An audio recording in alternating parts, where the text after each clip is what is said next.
Before we begin, quick disclaimer. I'm sharing educational information, not giving personalized financial advice. Everyone's situation is different, so do your own research or consult a financial advisor for advice specific to your situation. You probably think saving money makes you financially responsible. Yes, it does, but it doesn't lead to financial freedom. If you keep your money in a regular savings account this year, you'll lose 3% of your wealth to inflation because inflation is running at 3% per year. Do nothing for 10 years. You'll be about 26% poorer without spending a dime. You can't save your way out of poverty. You have to invest. Understanding simple investment principles allows anyone to build long-term wealth, regardless of starting amount. And that's why we are doing a crash course on investment today. Investing for the first time can be very scary. You're worried about how to start, what to invest in, what platform to use, how much to put in, and so on. These are very valid concerns as long as you don't let these concerns discourage you from investing. Before we get into it, you need to understand something critical. Not everyone is ready to invest right now. And if you invest before you're ready, you will lose money. Guaranteed. Here are 3 things to check off before investing a single dollar. First, an emergency fund.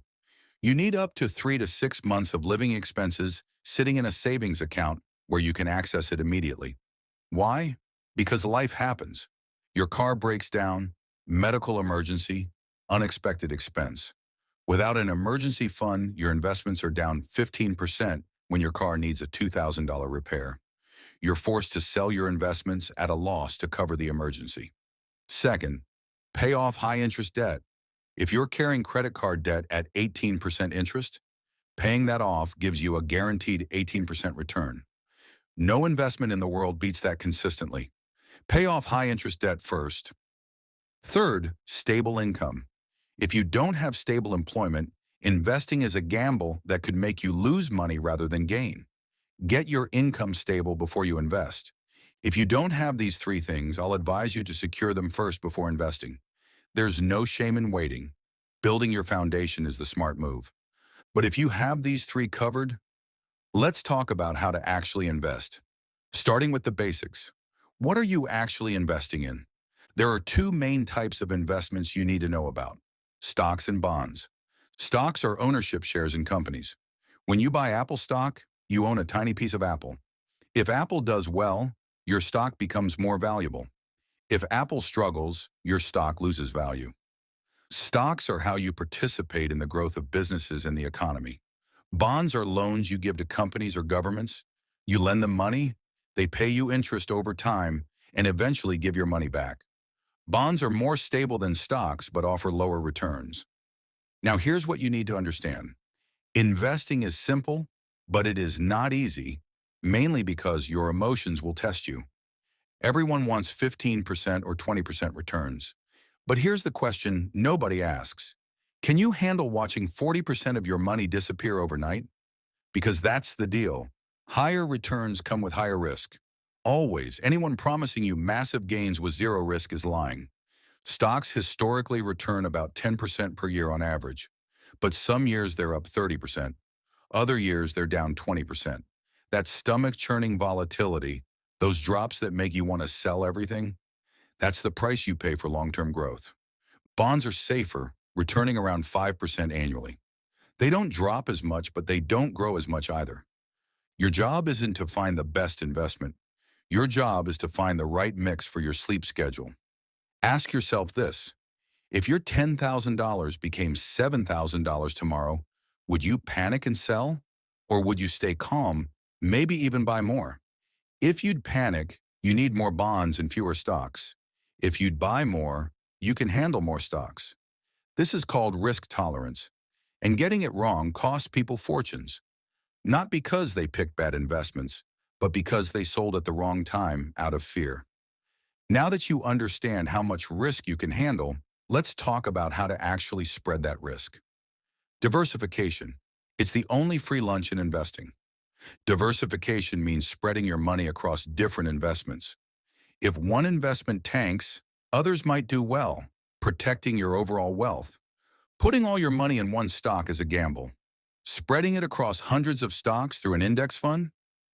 That's smart investing. An index fund is a collection of stocks that tracks a market index. When you buy an S&P 500 index fund, you're buying tiny pieces of 500 of America's largest companies, Apple, Microsoft, Amazon, Google, and 496 others. One purchase. Instant diversification. With an S&P 500 index fund, if Apple has a bad year, Microsoft might have a great year. If one company completely fails, you barely notice because you own 499 others. You're betting on the entire economy instead of trying to pick winners. The fees are tiny, often 0.03% to 0.20% per year. That's $3 to $20 annually for every $10,000 invested. As for what platform to use for these investments, there are multiple brokerage firms like Vanguard, Fidelity, and Charles Schwab that are solid, reputable, and free to open accounts with. You can research online to compare their fee structures and other factors to find the best fit for you. Note, I'm focusing on US-based platforms in this video. If you're outside the US, look for similar, low-cost brokerage platforms in your country. The same principles apply everywhere. To get started, you'll need your ID, social security number, and bank account information to open an account. First, choose the type of account. If you're investing for retirement, open an IRA, either traditional or Roth. If you want access to your money before retirement, open a regular brokerage account. Next, link your bank account and transfer money. Start with whatever you're comfortable with. Even $50 is fine.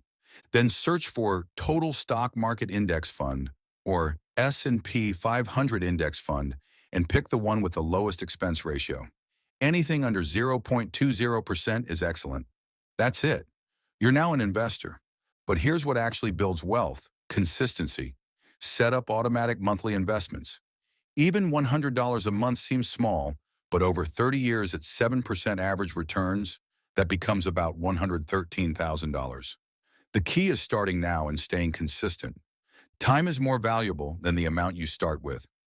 Speaking of time, let me tell you about market crashes, because they're coming. Not maybe, definitely. On average, the market experiences a 10% or larger drop about once per year.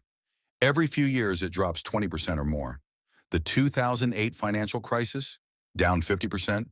The 2020 pandemic, down 34% in weeks. Here's what separates wealthy investors from everyone else.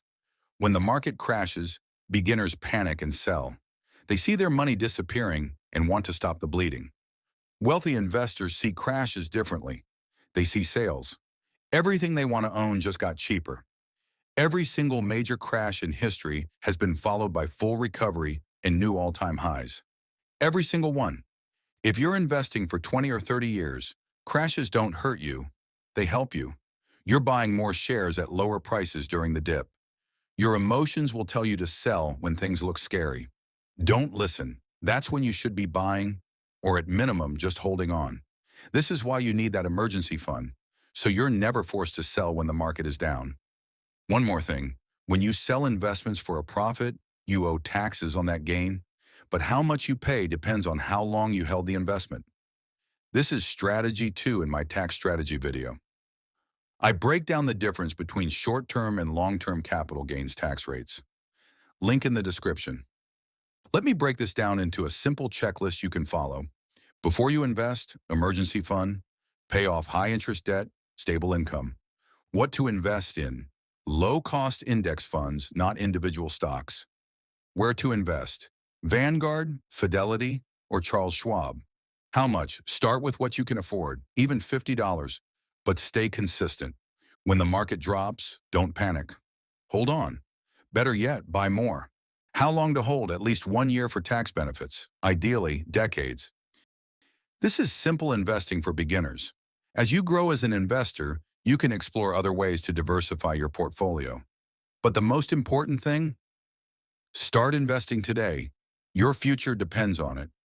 If you learned something today, let me know by hitting that like button and subscribing. Thank you.